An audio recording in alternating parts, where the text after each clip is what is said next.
ایک ہی جج کا موقف بدل جانا ایک عجیب سی بات ہے. اسی طرح چیف جسٹس کا موقف قاضی فائز عیسیٰ کے متعلق کچھ اور تھا، لیکن اسی چیف جسٹس کا موقف جو ہے وہ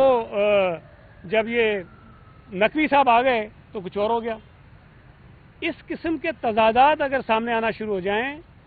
تو اس سے جو قوم کا اعتماد ہوتا ہے جوڈیشری کے اوپر وہ مجروح ہوتا ہے. آپ حالات اور وقت کے مطابق اگر اپنی رائے کو تبدیل کریں، اپنے فیصلے کو تبدیل کریں، تو یہ کسی بھی صورت میں نہ سپریم کورٹ کے لیے اچھا ہے اور نہ ملک کے لیے اور نہ جمہوریت کے لیے اچھا ہے. میرا یہ خیال ہے کہ بلا جھجک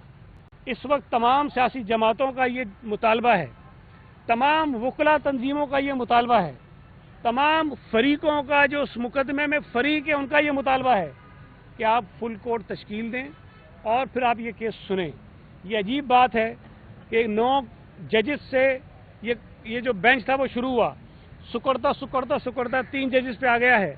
اور ان 3 ججز میں بھی ایک جج وہ ہے جس نے خود اپنے آپ کو اس بینچ سے پہلے الگ کیا ہوا ہے، اور اس نے کہا تھا کہ میں یہ کیس نہیں سن سکتا، مجھے نہیں سننا چاہیے، اور آج اس جج کو آپ بٹھا کے یہ کیس سن رہے ہیں. تو میں یہ سمجھتا ہوں کہ نامناسب بات ہے. اس سے عدلیہ مزید متنازع ہوگی، عدالتی فیصلہ جو بھی آئے گا وہ مزید متنازع ہوگا، اور جو اس کی توقیر ہے لوگوں کی نظر میں اس کو نقصان پہنچے گا. جنوری میں الیکشن ہوئے کراچی میں، لیکن اپریل چل رہا ہے، کراچی کا میئر ابھی تک نہیں آ سکا. ایک تو یہ دوسری بات یہ کہ وہ الیکشن کمیشن جو ابھی تک 10 سے زیادہ یونین کمیٹیوں نے نتائج نہیں دے سکی ہے، وہی گہرا یونین کمیٹی پہ ابھی وہ کرانے جا رہی ہے الیکشن، اس میں ہم کیا کریں؟ دیکھیں یہ بڑا ایک آپ کا اچھا سوال ہے، اور میں نے بھی یہ پریس کانفرنس پچھلے دنوں بھی کی تھی، اور میں دوبارہ اس سوال کو دہراتا ہوں کہ مجھے الیکشن کمیشن کو ایک سبب بتا دے، ایک وجہ بتا دے کہ جی یہ وجہ تھی جس کی بنا پر یہ 11 یوسیز کا الیکشن ہم نے جنوری میں نہیں مارچ میں اس کو شروع کیا ہے. دیکھیں ہمارا تو کہنا یہ ہے کہ ان 11 یوسیز کا الیکشن میئر کے الیکشن کے بعد ہونا چاہیے، اصولی طور پہ، اخلاقی طور پہ، قانونی طور پہ. لیکن چلیں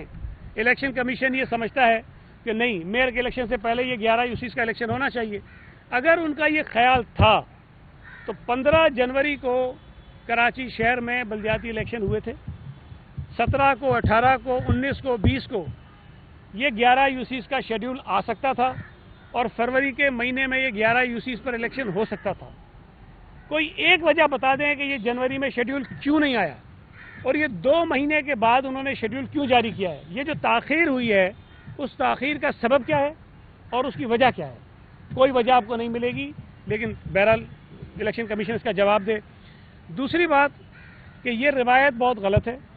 کہ اگر کچھ سیٹیں خالی رہ جاتی ہیں تو ان خالی رہ جانے والی سیٹوں کی وجہ سے اگر آپ میئر کا الیکشن روکیں گے، چیف منسٹر کا الیکشن روکیں گے، پرائم منسٹر کا الیکشن روکیں گے، اسپیکر قومی اسمبلی یا نیشنل اسمبلی کا الیکشن روکیں گے، تو اس ملک میں آگے چل کر آئینی بحران پیدا ہونے کے خدشات ہیں. اگر قومی اسمبلی اور صوبائی اسمبلی کی سیٹیں کوئی 4-5 خالی رہ گئیں اور آپ نے الیکشن کرا دیے، اور جو جماعتیں جیت کر آتی ہیں ان میں جو فرق ہے سیٹوں کا وہ 1 یا 2 سیٹوں کا اگر فرق ہوا، تو وہ جماعت مطالبہ کرے گی کہ پہلے یہ جو رہ جانے والی سیٹیں تھیں اس پہ الیکشن کراؤ، اس کے بعد آپ جو ہے وہ چیف منسٹر کا یا پرائم منسٹر کا الیکشن کرو. تو اس طرح پرائم منسٹر اور چیف منسٹر کا الیکشن کئی مہینوں تک لٹکا رہے گا، وہ نہیں ہوگا. بہرحال الیکشن کمیشن کی یہ دانش ہے، وہ یہ سمجھتے ہیں کہ انہوں نے ٹھیک کیا، لیکن میں سمجھتا ہوں یہ غلط ہے. جو 10 سیٹوں کی اب بات کریں، میرا خیال ہے 10 سیٹیں نہیں رکیں، اب کم ہے، لیکن وہ ان کو کم جو سیٹیں رہ گئی کر دینی چاہیے. الیکشن کمیشن کے پاس قانون کے مطابق میکسیمم 60 دن ہوتے ہیں کسی بھی کیس کو اپنے پاس روکنے کے. غلط طریقے سے روکے انہوں نے، لیکن بہرحال 60 دن میکسیمم ہوتے ہیں، اور وہ 60 دن کا جو عرصہ ہے وہ 15 مارچ کو ختم ہو گیا ہے. اور اس کے بعد انہوں نے خیر باقی فیصلے کر دیے ہیں، کوئی 2-4 شاید یوسیز رہتی ہیں، ان کا بھی فیصلہ کریں، اس کو نوٹیفائی کریں، اس لیے کہ یہ جو کچھ اب ڈیلے ہو رہا ہے یہ غیر قانونی ڈیلے ہو رہا ہے، اور اس کی وجہ سے تشویش پیدا ہو رہی ہے اس علاقے میں جو لوگ منتخب ہو کر آئیں ان کے درمیان اور ان کے ووٹرز کے درمیان، اور یہ میں سمجھتا ہوں مناسب بات نہیں ہے. ایک سیکنڈ.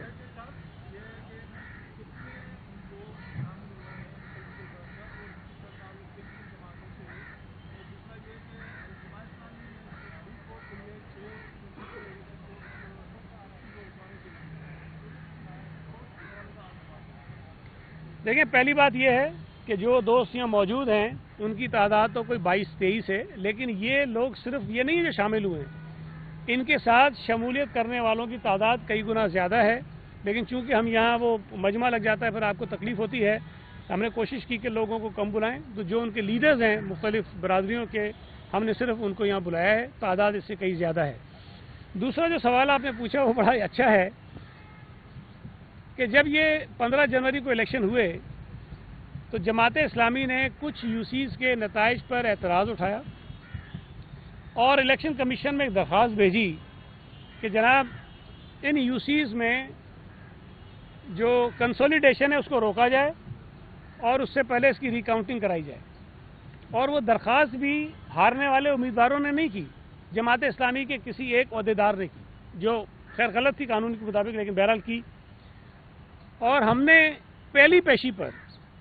ہمارے وکیل نے یہ کہا کہ جو درخواست جماعت اسلامی نے کی ہے، جو ان کی پریئر ہے جس میں وہ کہہ رہے ہیں کہ جی ریکاؤنٹنگ کرا دیں، وہ پریئر آپ الاؤ کر دیجئے، ہمیں اس پہ کوئی اعتراض نہیں ہے۔ پہلی پیشی پر بھی ہمارے وکیل نے یہ کنسیڈ کیا، الیکشن کمیشن نے نہیں مانا۔ دوسری پیشی میں دوبارہ یہ کہا کہ جناب یہ مختلف آپ پیشیاں دیتے جا رہے ہیں، اس کا کوئی فائدہ نہیں ہے، آپ جو یہ کہہ رہے ہیں وہ کرا دیجئے۔ الیکشن کمیشن نے پھر وہ نہیں مانا، لیکن اس کے اوپر ایک کمیٹی بنائی،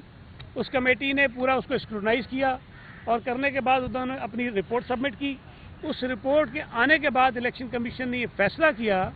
کہ یہ جو 6 یوسیز ہیں جن کی کنسولیڈیشن بھی نہیں ہوئی رزلٹ کی، اس کو انہوں نے روک دیا تھا کہ اس کی ریکاؤنٹنگ کرا کے اس کا اعلان کر دیا جائے۔ جو جماعت اسلامی ہے وہ اسلام آباد ہائی کورٹ چلی گئی، وہاں پر وہ آرڈر میرے پاس پڑا ہے، اسلام آباد ہائی کورٹ کا جج ان کو کہہ رہا تھا کہ جناب میرے پاس آپ کیوں آئیں، یہ تو کراچی کا کیس ہے، آپ جائیں کراچی میں جائیں، سندھ ہائی کورٹ میں جائیں۔ تو وہاں انہوں نے بہت رونا دھونا ڈالا کہ جناب وہ ریکاؤنٹنگ ہو جائے گی تو اس کا یہ ہو جائے گا وہ ہو جائے گا، مہربانی کریں اس کو روک دیں۔ تو انہوں نے روکا، لیکن جس دن انہوں نے روکا شام کو آرڈر ایشو ہوا،